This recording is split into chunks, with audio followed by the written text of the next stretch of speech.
Drill deep to right field. There it goes. Ball game. A walk-off home run for Jasson Domínguez. And the Yankees win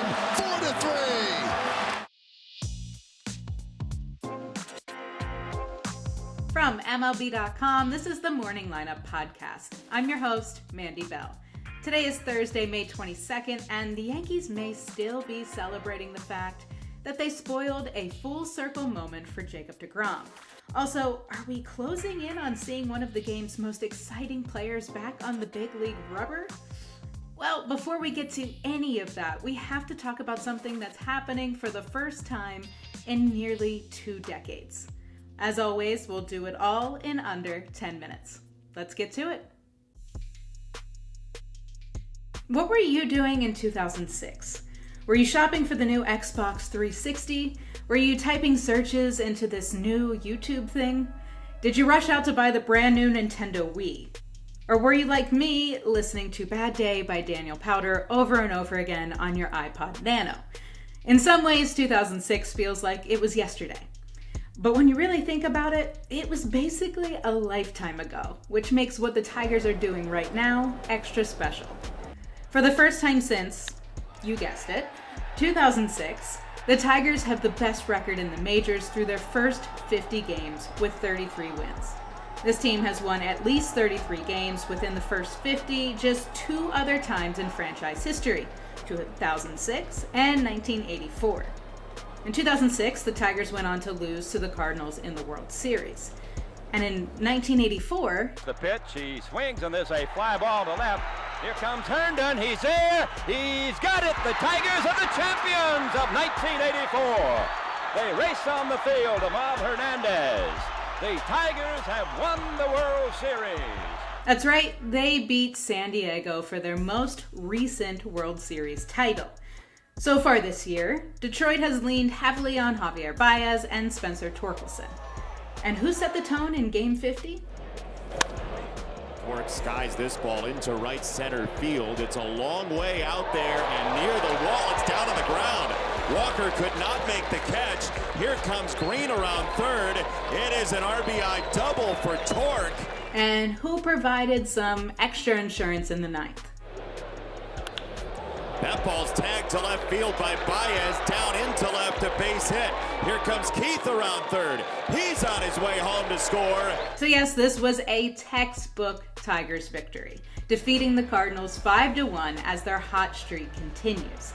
Nearly a third of the way through the season, Detroit has put itself in a really strong position to make a run, just like the last 2 times they've gotten off to a start like this. They say history repeats itself, so Tigers fans, it may be a fun October. This was supposed to be a full circle moment for Jacob deGrom. Maybe a moment to get some closure. The last time deGrom faced the Yankees was April 28th, 2023. He walked off the mound after 3 2/3 scoreless innings, knowing something didn't feel right in his pitching arm. And that was the last time he pitched in a big league game before undergoing elbow surgery that June. Now, this wasn't anything new for deGrom, who battled through injuries all through 2021 and 22, but that didn't make sitting out for most of 23 and 24 any easier. He returned for a few outings last September. He finally was ready to pitch at the start of the season this year, and his last 4 starts have been really impressive, and suddenly it's like the deGrom we all remember and never left. So, it was time to finish what he started against the Yankees 2 years ago. And that's exactly what he did. Jacob deGrom on the mound for the Texas Rangers. He swings and misses here, and that's the first strikeout tonight for Jacob deGrom. And that is strike 3 called. He goes with a fastball and he strikes him out. What a way to punctuate the night for Jacob deGrom. Combine deGrom's performance with 2 homers by Jake Burger. Do we call that a double? And another home run by Sam Haggerty. It seemed like all was working in the Rangers' favor.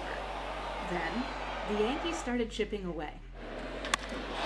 Deep to right field. Garcia back. There it goes. Garcia. Home run Bellinger. The Yankees pull to within 1. And then, of course, the one person no opposing team wants to see at the plate with 2 on and 2 out, stepped in the batter's box. The 1-2.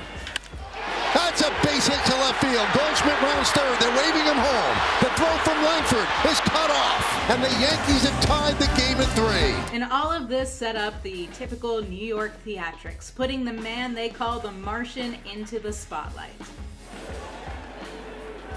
High fly ball, deep right field. This game is over.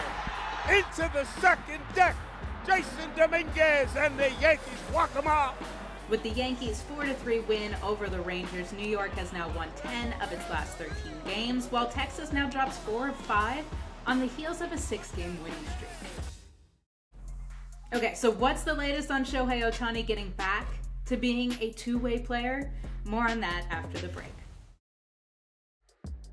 Remember when Shohei Ohtani was shocking us all with more than just his bat?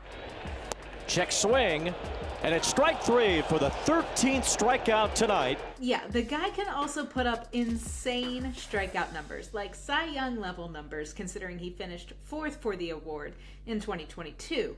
But it's been so long since he's been on the big league mound that it's easy to simply focus on his homers or the fact that he started the 50-50 club. Maybe that's close to changing. Ohtani hasn't pitched since he underwent elbow surgery in September of 2023, and he started to get on a twice-a-week bullpen schedule this season. But on Wednesday, he took quite the step forward by adding in sliders and curveballs for the first time. There's a chance that Ohtani starts facing live hitters over the weekend, but nothing is certain at this point.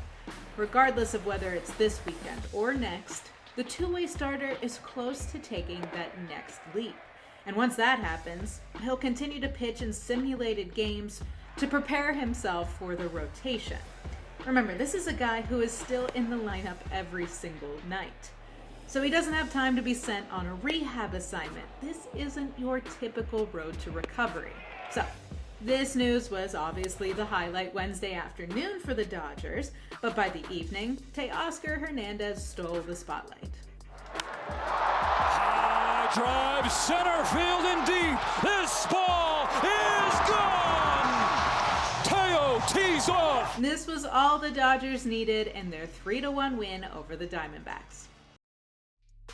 Elsewhere around baseball, the Orioles finally ended an 8-game losing streak, and interim manager Tony Mansolino got that ever-dreaded first win monkey off of his back. The Phillies had 2 things to celebrate on Tuesday night. One, Bryce Harper and Trey Turner went back-to-back in a 9-5 win over the Rockies. But 2, they got to celebrate the career of Gene Segura, who officially announced his retirement. Francisco Lindor visited the Green Monster in the Mets' 5-1 win over the Red Sox. Lindor flies one toward the left field wall, looking up as Duran, and it's gone. Dalton Varsho hit a grand slam, and the rest of the Blue Jays offense just exploded to beat the Padres 14-0. The Twins and Guardians kind of had a doubleheader. It was basically a game and a half, considering Game 1 picked up in the 4th inning after play was suspended on Monday. The Guardians tied that first game in the top of the 9th inning, but Cody Clemens recorded his 3rd walk-off hit in just 16 career games to give the Twins a 6-5 victory. But then the Guardians got themselves back in the win column in Game 2, defeating Minnesota 5-1. Leody Taveras hit a go-ahead 2-run homer in the top of the 8th inning, allowing the Mariners to walk away with a 6-5 win over the White Sox. Salvador Perez's homer on Wednesday was more than just a spark that helped the Royals to an 8-4 win over the Giants. Go ball. Well hit. Deep part of the ballpark. Turning. Gone! Salvi hits a 2-run opposite field home run. It also moved Perez into 5th place all-time in homers among catchers in the American League with 276. For the rest of yesterday's scores, visit MLB.com. Later tonight, you can catch MLB.tv's free game of the day at 6:45 p.m. Eastern Time as the Braves take on the Nationals, or you can catch the matinee on MLB Network between the Yankees and the Rangers at 12:35 p.m. Eastern Time. That's all for today's morning lineup. Will Leach will get you up to speed on all things baseball tomorrow. As always, please be sure to give us a rating and a review and share this episode with the baseball lovers in your life. Thanks for listening and have a great day.